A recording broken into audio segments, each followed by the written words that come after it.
DED academy एक free educational channel है जिसका उद्देश्य ऐसे लोगों की सहायता करना है जिनके पास समय या संसाधनों की कमी है, लेकिन जो पढ़ना चाहते हैं और अपने दम पर आगे बढ़ना चाहते हैं।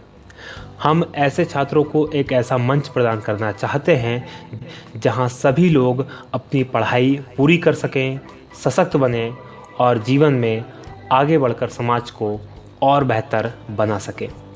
यही हमारी इस राष्ट्र देवता के प्रति सच्ची श्रद्धांजलि है।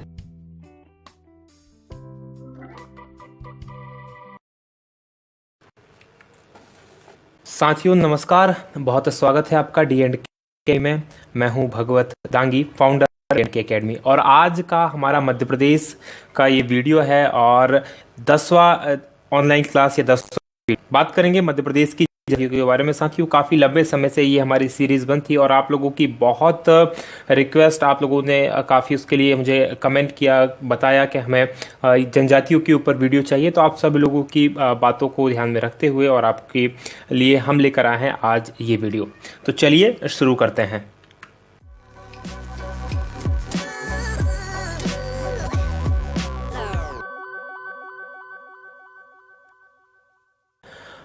शुरू करें उससे पहले बात करते हैं हमारे ऑनलाइन क्रैश कोर्स की। तो हमारा MPPSC 2017 के लिए ऑनलाइन क्रैश कोर्स उपलब्ध है, तो जो कि 2800 रुपये की उसकी फीस है, लेकिन अभी 31 दिसंबर तक ये आपको 1999 रुपये में मिल जाएगा। तो आप ये ज्वाइन कर सकते हैं। उसके लिए आपको करना होगा हमारी वेबसाइट www.dkmpsc.com, इसको विजिट करना होगा।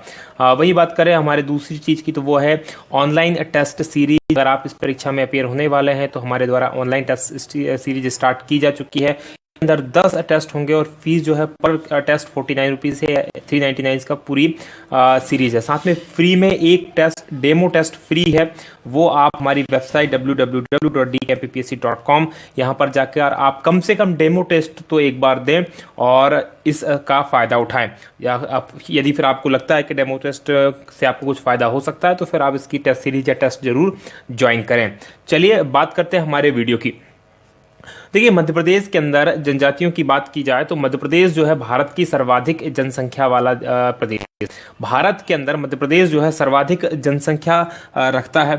तो 2001 की जनगणना की बात करें तो जो 2001 की जनगणना के अंतिम आंकड़ों के अनुसार भारत में जनजातियों का जो 8.6% है। मतलब भारत के अंदर जो कुल जनसंख्या है उसके 8.6% लोग जनजातियों के हैं। लेकिन वहीं मध्य प्रदेश की बात करें तो मध्य प्रदेश के अंदर 30.10% है। इससे पता चलता है कि भारत के मध्य प्रदेश के अंदर प्रतिशत में भी बड़ी है और जनसंख्या के मामले में मध्य प्रदेश के अंदर काफ़ी ज़्यादा जनजातियां हैं। देखिए, विश्व की बात करें तो विश्व के अंदर सर्वाधिक जो जनजातियां हैं वो अफ्रीका में पाई जाती हैं, और अफ्रीका के बाद जिस जगह का स्थान आता है वो भारत है। भारत के अंदर उसके बाद सबसे ज़्यादा जनजातियाँ पाई जाती हैं और भारत में भी मध्य प्रदेश के अंदर सर्वाधिक जनजातियां पाई जाती हैं। मध्य प्रदेश में अनुसूचित जनजातियों की जनसंख्या की बात करें तो 1,53,16,784, ये 2011 की जनगणना के अनुसार है, जो मध्य प्रदेश की कुल जनसंख्या का 21% है। यानी हर 5वां जो मध्य प्रदेश का रहने वाला व्यक्ति है वो एक आदिवासी है। तो ये एक बहुत बड़ी जनसंख्या है। इसी के कारण हमारे यहाँ जो लोकसभा है, लोकसभा के अंदर 6 सीटें रिजर्व ST के लिए। लोकसभा के अंदर कुल 29 सीटें हैं, 29 में से 6 सीटें ST के लिए ST के लिए रिजर्व हैं, क्योंकि हमारे पास इतनी बड़ी संख्या जो पूरे भारत में सर्वाधिक रिजर्व सीटें हमारे पास हैं ST के मामले में।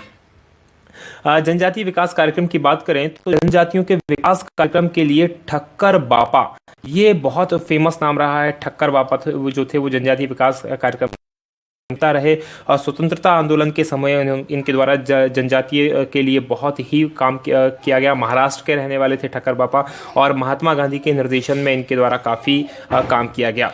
बात करें 5वीं पंचवर्षीय योजना की, तो 5वीं पंचवर्षीय योजना में जनजातीय विकास के लिए लाई गई थी। ये बहुत ही इंपॉर्टेंट है। मध्य प्रदेश जनजातीय शोध संस्थान जो है, शोध एवं विकास संस्थान, ये और ये प्रश्न लगातार परीक्षाओं में पूछा गया है, इसलिए मैंने आपको चीज़ें यहाँ पर बता दी। चलिए अब बात करते हैं अगली प्रमुख चीज़ों की।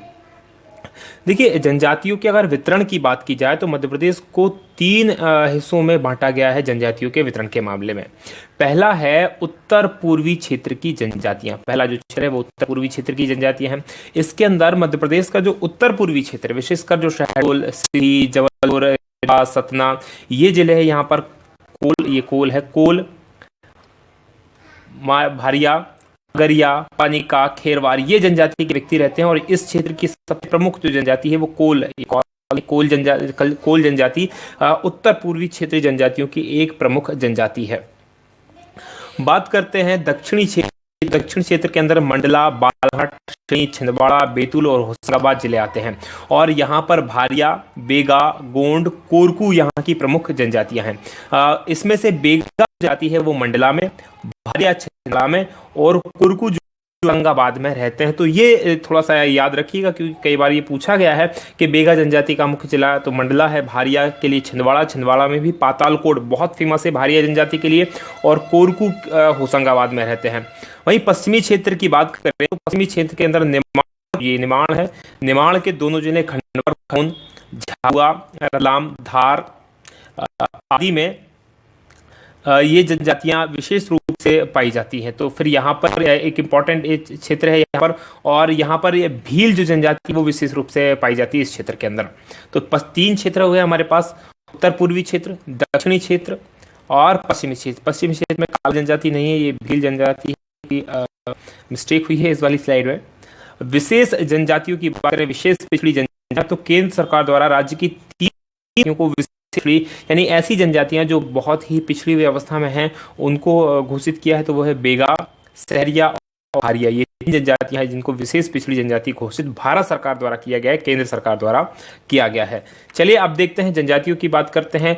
उसमें धार जो है, धार, झाबुआ, अलीराजपुर, बड़वानी और डिंडोरी, ये जो भारत का मध्य प्रदेश का पश्चिमी क्षेत्र है, ये जिले हैं। यहाँ पर 50% से अधिक आबादी जो है जनजातियों की, तो बहुत ही फेमस है। इसमें सर्वाधिक प्रतिशत की बात तो अलीराजपुर में सर्वाधिक प्रतिशत है जनजातियों का। वहीं सर्वाधिक जातीय जनसंख्या जिले की बात करें तो जिस जिले के अंदर सबसे अधिक जनसंख्या है और सर्वाधिक जनजातीय जनसंख्या प्रतिशतता वाला जिला अलीराजपुर है। पहले ये झाबुआ हुआ करता था, लेकिन अलीराजपुर झाबुआ से अलग हो गया तो वहां प्रतिशत अधिक हो गया। वही बात करते हैं न्यूनतम जनजातीय जनसंख्या वाला जिला, तो सबसे न्यूनतम जनजातीय जनसंख्या वाला जिला भिंड है, और न्यूनतम जनजातीय प्रतिशतता वाला जिला भिंड है। तो बहुत ही इंपॉर्टेंट है, में सबसे कम जनसंख्या पाई जाती है। एक जनजाति के रूप में भील, जबकि एक जनजाति समूह के रूप में गोंड प्रदेश की सबसे जनजाति है। तो ये बहुत ही कंफ्यूजिंग रहा है कि कौन सी जनजाति सबसे बड़ी है, कौन सी जनजाति सबसे छोटी है। देखिए, अगर बात की जाए सिर्फ एक जनजाति के रूप में, क्योंकि गोंड एक जनजाति तो है ही, साथ उसकी कई सारी उपजातियां भी हैं, जैसे अगरिया हो गई, और भी अलग अलग प्रकार की उपजातियां हैं। हम जब गोंड पढ़ेंगे तो उसके अंदर मैं आपको बताऊंगा कि इसकी कौन कौन सी उपजातियां हैं। यदि उन उपजातियों को एक माना जाए तो गोंड मध्य प्रदेश की सबसे बड़ी जनजाति है। वहीं अगर जैसे भील की बात करें, भील, भिलाला, पटलिया, इस तरह से उनमें भी उपजातियां होती हैं। उसमें से भील जो उपजाति है बड़ी है, तो भील एक जनजाति के रूप में सबसे बड़ी है। वहीं गोंड है जनजाति समूह के रूप में सबसे बड़ी जनजाति। तो इसमें कंफ्यूज आप नहीं होइएगा, जनजाति समूह मतलब एक जनजाति की जितनी भी उपजातियां होती हैं उन सबको मिला के गोंड बड़ी है, जबकि एक ही जनजाति के रूप में भील बड़ी है। तो ये इंपॉर्टेंट है। बात करें गोंड जनजाति की, सबसे पहली जनजाति हमारी गोंड। देखिए, गोंड है भारत की सबसे बड़ी जनजाति। पहले तो ये समझ लीजिए भारत की सबसे बड़ी जनजाति है, और दूसरी बड़ी जनजाति है। सिर्फ गोंड की बात करें तो लेकिन अगर इसके साथ इसकी उपजातियों सभी को जोड़ लिया जाए तो ये जो उपजातियां मिला के भारत की सबसे बड़ी जनजाति है। यह जनजाति नर्मदा नदी की दोनों ओर तथा पर्वत श्रेणियां जो है वहां पर मुख्य रूप से निवास करती है। तो नर्मदा नदी, और यहाँ पर वैसे तो ये पूरे मध्य प्रदेश के अंदर पाई जाती है, लेकिन ये दो जगह ऐसी है जहां पर इनका संकेंद्रण यानी कि इनकी जो संख्या है वो सबसे ज्यादा है। गोंड जो जनजाति है वो द्रविड़ मूल की है। वहीं मध्य प्रदेश के बैतूल औरंगाबाद, छिंदवाड़ा, बालाघाट, मंडला, डिंडोरी और दमोह जिले में ये निवास करती है। और इसी का इस क्षेत्र को गोंडवाना क्षेत्र भी कहा जाता है। देखिए गोंडवाना क्षेत्र कहा है, गोंडवाना लैंड नहीं कहा। गोंडवाना लैंड अलग है, वो ज्योग्राफी से संबंधित है, वो पृथ्वी के भूगर्भीय इतिहास से संबंधित मध्य प्रदेश को जो गोंडवाना लैंड कहते हैं वो, जबकि ये जो गोंडवाना क्षेत्र है, गोंडवाना रीजन। बात करते हैं उपजातियों की, तो इसकी उपजातियां इंपॉर्टेंट उपजाति है, लोहे लार जैसा काम करती है। प्रधान इसकी उपजाति मंदिरों में पूजा पाठ करने वाले होते हैं भाई। ओझा की बात करें तो ओझा तांत्रिक का काम करने वाले होते हैं। कोलाई जो इसकी उपजाति है वो नाचने होते हैं, और साहस जो है बड़ा काम करने वाले होते हैं। तो ये इसके अंदर इसके अलग अलग काम करने वालों के हिसाब से इसकी उपजातियां हैं। याद रखिएगा ये उपजातियां पूछी जाती हैं। पिछली बार जो अगरिया जनजाति के बारे में पूछा था, तो अगरिया की जो लोहासुर है वो किस किस देवता को मानते हैं, तो या लोहासुर को कौन मानते हैं, तो अगरिया जो है लोहासुर को। इसके बारे में भी हम डिटेल में पढ़ेंगे। वहीं बात करें गोंड शब्द की उत्पत्ति तेलुगु के कोंडा शब्द से हुई है। बहुत इंपॉर्टेंट, तेलुगु के कोंडा शब्द से हुई है, जिसका अर्थ है पर्वतीय पठार। तो ये जो जनजाति है पर्वतीय पठारी क्षेत्रों में निवास करती हैं, और इस ये शब्द है गोंड, ये इस कोंडा से बना है। बात करें इसके प्रमुख देवताओं की, तो इस जनजाति के जो प्रमुख देवता हैं ठाकुर देव, नारायण देव, लिंगो देव, दूल्हा देव, बूढ़ी माई, माता, ये इसके प्रमुख देवता हैं। इसमें ठाकुर देव, नारायण देव प्रमुख हैं, दूल्हा देव, तो ये सारे के सारे देवता हैं जिनके बारे में प्रश्न बन सकते हैं। वहीं गौड़ जनजाति के प्रमुख त्योहारों की बात करें तो त्योहारों से संबंधित आप जरूर याद रखिएगा, प्रमुख त्योहार, प्रमुख नृत्य और प्रमुख पर्व, ये तीन प्रमुख चीजें हैं जिनसे प्रश्न बन सकते हैं। तो ये है बमपंथी, बिद्रीरा, नवानी, जवारा, मड़ई और खिरता, ये इसके प्रमुख त्योहार हैं। वहीं नृत्यों की बात करें तो कर्मा, सेला, दुआ, सजनी हरडिली और कहरवा, ये इसके प्रमुख डांस हैं, नृत्य हैं। अबुझमाड़िया की बात करें जो है एक इसका वर्ग है गोंडों का, वो गोंडों का सबसे प्राचीन वर्ग है। गुड्डू गुरु नहीं गोंड है। गोंडों की जो अर्थ का प्रमुख साधन है मजदूरी। भारत के अंदर या मध्य प्रदेश के अंदर जितने भी जनजातीय वर्ग हैं उनमें सभी का जो अधिकतर है उनका जो अर्थव्यवस्था का प्रमुख साधन जो है कृषि है और मजदूरी है, यही है। तो इसको हम बहुत ज़्यादा हाईलाइट करने की जरूरत नहीं है। इनके द्वारा मुख्य रूप से खेती का एक प्रकार होता है बारी खेती, और ये इनके द्वारा की जाती है। विवाह की बात करें तो इनके विवाह बहुत फेमस हैं। इनके विवाह होते हैं तो है। इसमें क्या होता है, दूध लोटावा में जो भाई और बहन के लड़के लड़कियां आपस में शादी करते थे, जैसे बुआ का लड़का मामा के लड़के से शादी कर, बुआ की लड़की मामा के लड़के से शादी कर ले, या मामा की लड़की बुआ के लड़के से शादी कर ले, तो आपस में जो बहन भाई होते हैं उनके लड़के लड़कियां आपस में शादी कर सकते हैं, तो इसे कहते हैं दूध लोटावा। वहीं और भी विवाह होनी, विवाह ना मतलब जब लेके भाग जाते हैं तो उसको लमसेना कहते हैं। ये इसके विवाह के प्रकार हैं। युवा गोंडों का युवा गृह घोटलू होता है। घोटलू एक युवा गृह होता है, मनोरंजन गृह होता है, जहाँ जो युवक युवतियां रहती हैं वो जाके अपना मनोरंजन वहाँ कर सकते हैं। तो ये गोंडों का है और ये पूछा गया है घोटलू। ये प्रश्न बनता है तो बहुत इंपॉर्टेंट है, इसको याद रखिएगा। जो मेला बहुत ही फेमस मेला है मढ़ई, और ये ग्रीष्म ऋतु के अंदर ये मढ़ई का मेला आयोजित किया जाता है गोंडों में, और ये हाट बाजार जैसा होता है जहां गोंड अपनी चीज़ों को बेचते हैं और खरीदते हैं। वहीं गोंडों का जो मृत्यु गान, जो मृत्यु पे जो गाया जाता है वो फूल पाटा यहाँ का मृत्यु गान है, और गोंडों के अंदर जलाने की और दफनाने की दोनों क्रियाएं की जाती हैं। गोंड की बात करें तो गोंड दो प्रकार का है। पहला है जमींदार या भूपति वर्ग है, और दूसरा वर्ग जो दुर्गोंडिया खटिया कहा जाता है। तो ये सैनिक उससे आते हैं और ये राजपूत उससे आते हैं, ताकि ये थोड़े से पैसे वाले होते हैं और इनकी प्रतिष्ठा अधिक होती है। जमींदारी या भूपति वर्ग के जो गोंड कहलाते हैं, जो निम्न वर्ग के होते हैं धुरगोंड कहते हैं या खटोरिया कहते हैं। तो ये थी गोंडों की प्रमुख बातें। वहीं बात करें इसकी अगली उसकी तो भील जनजाति, इसके बाद आती है भील। मध्य प्रदेश की देखिए जनसंख्या की दृष्टि से मध्य प्रदेश की सबसे बड़ी जनजाति है। फिर से मैं बता दूं, एक जनजाति के हिसाब से सबसे बड़ी है। अगर सभी जनजाति समूह की बात करें तो गोंड है, एक जनजाति के हिसाब से भील है, जबकि भारत की तीसरी सबसे बड़ी जनजाति है। भील जनजाति मध्य प्रदेश के धार, झाबुआ, बड़वानी, खरगोन, बुरहानपुर, रतलाम, नीमच यानी पश्चिमी मध्य प्रदेश के अंदर भील पाए जाते हैं। इनका जो भील का अर्थ होता है वो कमान, कमान यानी धनुष। और ये एक शब्द है बिल्लौर, बिल्लौर शब्द है उससे भील बना है। ये कभी कभी पूछा जाता है, बिल्लौर शब्द से बना है भील। यह जो है धनुष विद्या में होते हैं और इसके कारण भील कहलाए। भील जनजाति जो है प्रोटो ऑस्ट्रेलिया परिवार के प्रजाति के अंदर आती है। इस प्रजातियों की बात करें तो भील, भिलाला, पटालिया, रथियास और बेगास, ये इसकी उपजातियां हैं। भिलाला जो इसके अंदर है, ये वाली उपजाति भिलाला, ये सबसे श्रेष्ठ मानी जाती है और ये स्वयं को कहते हैं ये महाप्रताप के वंशज हैं। और इनके निवास स्थान जहाँ भील रहते हैं, मतलब जहां मोहल्ला बना के लोग रहते हैं, उस जगह को फाल्या कहते हैं और ये परीक्षा में पूछा गया है। वहीं और इसकी बात करें तो भील जो है हिंदू संस्कृति से बहुत प्रभावित हैं। ये दशहरा मनाते हैं, दिवाली मनाते हैं, होली मनाते हैं, इस तरह के जितने भी बड़े त्योहार बहुत उत्साह से मनाते हैं और देवताओं की पूजा करते हैं। खासकर महादेव यानी कि भगवान शंकर की पूजा विशेष रूप से करते हैं। उसके अलावा गणेश जी, सरस्वती जी, भगवान राम, सभी की पूजा ये करते हैं। इनकी आय का प्रमुख साधन खेती और मजदूरी ये करते हैं। और ये जो आपने देखा होगा जो खंतियां खोदने के या नालियां खोदने के जो काम करते हैं, ये यही भील लोग होते हैं। और इन्हें बहुत फेमस है, इन्हें हम मामा लोग के नाम से भी जानते हैं, मामा लोग कहते हैं, तो ये भील होते हैं। वहीं विवाह की बात करें तो इनमें नाता, हरण, घरघुस्सी, भगोरिया, ये इनके विवाह के प्रकार है। इसमें भगोरिया शब्द बहुत इंपॉर्टेंट है। देखिए, एक नृत्य भी है, भगोरिया एक पर्व भी है और भगोरिया एक शादी का प्रकार भी है। तो भगोरिया भीलों के लिए बहुत फेमस है, विश्व प्रसिद्ध ये चीज़ है भगोरिया।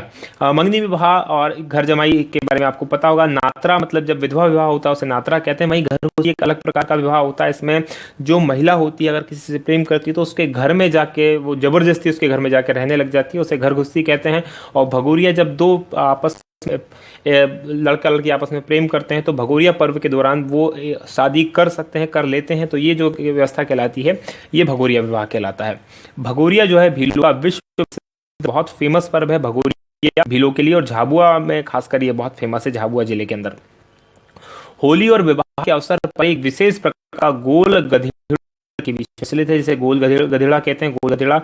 और ये प्रश्न पूछा गया है, भीलों से संबंधित है गोल गधेड़ा।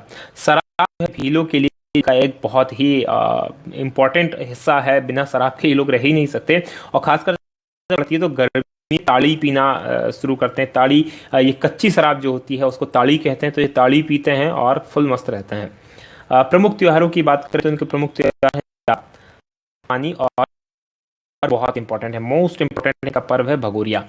भील की सबसे अधिक रंग तरंग नहीं है, रंग प्रिय प्रजाति है, रंगों को बहुत पसंद करते हैं भील। और वहीं प्रमुख नृत्यों की बात करें तो डोहा, बवा, घूमर और गोरी, ये इसके प्रमुख नृत्य हैं। भील की स्त्रियों को आभूषण प्रिय हैं, उनको बहुत लगाव होता है भील की स्त्रियों को आभूषणों से। और वैसे तो संसार की सभी स्त्रियों को आभूषणों से प्यार होता है और खासकर भारत की स्त्रियों को होता है, लेकिन भीलों की स्त्रियों को भी और विशेष लगाव उसमें जुड़ जाता है। भीलों में तो इनका प्रिय खाद्य पदार्थ रबड़ी जो होती है इनका प्रिय खाद्य पदार्थ है। अगली जनजाति की बात करें तो अगली जनजाति है बेगा। और ये जो है मध्य प्रदेश की विशेष पिछड़ी है और ये देश के पूर्वी निवास करती, खासकर डिंडोरी, बालाघाट और जिले, यहाँ ये जो क्षेत्र है यहाँ पर बेगा जनजाति के लोग निवास करते हैं। इसके अलावा ये छत्तीसगढ़ के बिलासपुर और जिले में भी निवास करते हैं। इस प्रजातियों की बात करें तो नरोतिया, भरोतिया, रेमेना, कठमेना और जो ये इसकी प्रमुख उपजातियां, फिर से बता रहा हूं, नरोतिया, भरोतिया, रेमेना और कठमेना। वहीं बेगा समाज मुख्यतः जो होता है प्रधान होता है, सभी जनजातियों के लगभग पुरुष प्रधान ही हैं। इसमें जो पंचायत होती है, जो झगड़े उसके अंदर 5 पंच होते हैं जो बहुत ही फेमस है। मुकद्दम, दूसरा दीवान, तीसरा भरत, चौथा कोटवार और 5वां दवार। ये 5 लोग बहुत फेमस होते हैं पंचायत में बैठने के लिए। पंचायत मतलब ग्राम पंचायत बिल्कुल न मत समझिएगा, ये इनकी जातीय पंचायत होती है। वही बात करें, ये जो लोग होते हैं अधिकांश जंगल और इनके अंदर 3 टाइम 3 अलग अलग प्रकार का भोजन किया जाता है, इसलिए अपने भोजन के लिए बहुत फेमस है। ये की परंपरा है, मॉर्निंग के समय जब ये खाना खाते हैं उसे बासी भोजन कहते हैं, क्योंकि वो खाना रात में बना होता है, रात में बना के रखते हैं और फिर वो मॉर्निंग में खाते हैं, तो उसे कहते हैं बासी भोजन। वहीं दिन के समय लंच का जो टाइम होता है उसमें ये खाते हैं। दोपहर के समय पेज जो होता है को पीस कर उसमें नमक का घोल मिलाकर उसको खाते हैं तो ये होता है दोपहर का भोजन, इसे पेज कहते हैं। और शाम का भोजन आता है इनका बियारी कहलाता है। शाम को जो बच जाता है वही मॉर्निंग में खाते हैं, उसे बासी कहते हैं। तो भोजन के तीनों के नाम हैं इनके अलग अलग। वही जो जनजाति इसके प्रमुख देवता हैं वो के बहुत ही फेमस देव हैं बेगा जनजाति के। तो बूढ़ा देव से संबंधित अगर प्रश्न आप पूछा जाता है तो उसका आंसर होगा बेगा जनजाति। वहीं साल या साज का वृक्ष पवित्र होता है और ये उसी तरह से पवित्र है जिस तरह से हमारे लिए गाय पवित्र है, हिंदुओं के लिए गाय पवित्र है उसी। और ये जो जनजाति होती है खासकर बेगा, साल के वृक्ष को के पत्ते को हाथ में लेकर कभी भी झूठ नहीं बोलते हैं, ऐसा इनका माना जाता है। और साल वृक्ष पे इनके हिसाब से बूढ़ा देव जो है, इनके देवता बूढ़ा देव, उनका निवास माना गया है।